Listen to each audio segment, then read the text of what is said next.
Hello guys welcome back to my another video. आपनलोকৰ खबर बारू केनेকুৱা? মোৰ ভালে। আৰু আমাৰ আইতাৰ যেহেতু ঢুকুৱা 14 দিন হৈ গ'ল, সেয়েহে ৰাতি আমাৰ এনেকৈ নাগাৰা নাম পাতিছিলে। তাৰে অকণমান ভিডিঅ' আপোনালোকক দেখাইছোঁ। আপোনালোকে ভিডিঅ'টো শেষলৈকে চাব।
আৰু এয়া আমাৰ শেষত সকলোৱে সেৱা কৰিলোঁ। আৰু তাৰ পাছতে যিহেতু বহুত ৰাতি হৈ গৈছিল, সেয়েহে আমি খাবলৈ গ'লোঁ।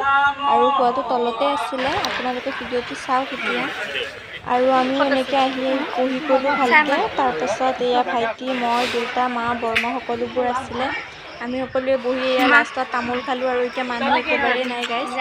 তাৰে পাছত আৰু মাহঁতে এনেকৈ কথা পাতিলে অকণমান। তাৰপাছত আজি ঘৰতে ভাবিলোঁ ৰঙালাওৰে মাছৰ কিবা এটা বনাওঁ। আৰু তাৰে পাছত এনেকৈ মায়ে কাটিলে ৰঙালাও, কাটি তাৰপাছত আলু কাটিলে, পিঁয়াজ কাটিলে আৰু জলকীয়া, নহৰু এই সকলোবোৰ কাটি মেলি আমি ধুনীয়াকৈ ভাজি কিনে নিমখ, হালধি আৰু আপোনালোকে যি যি ব্যৱহাৰ কৰিব পাৰে মছলা সেইবোৰ দি দিব। আমিও সকলোবোৰ দি কিনে এনেদৰে ভাজি লৈছোঁ। তাৰপাছত আমি আদা নহৰুৰ পেষ্টটো ইয়াতে দি দিছোঁ। আৰু পিছত দেখিছে গাইছ ইমান ধুনীয়া কালাৰ আহিছে। আৰু তাৰে পিছত আমি গৰম পানী দি দিছোঁ। আৰু ইয়াতে আপোনালোকে যি যি মছলা আপোনালোকে এড কৰিব বিচাৰি দি দিব।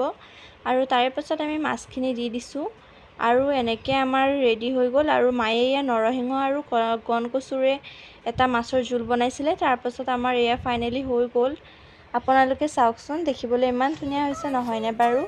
যদি ভিডিঅ'টো ভাল পায় তেনেহ'লে লাইক, কমেণ্ট আৰু শ্বেয়াৰ কৰি দিব। আৰু যদি মোৰ চেনেলটো এতিয়ালৈকে ছাবস্ক্ৰাইব কৰা নাই তেতিয়াহ'লে ছাবস্ক্ৰাইব কৰি দিব। আজিলৈ বাই।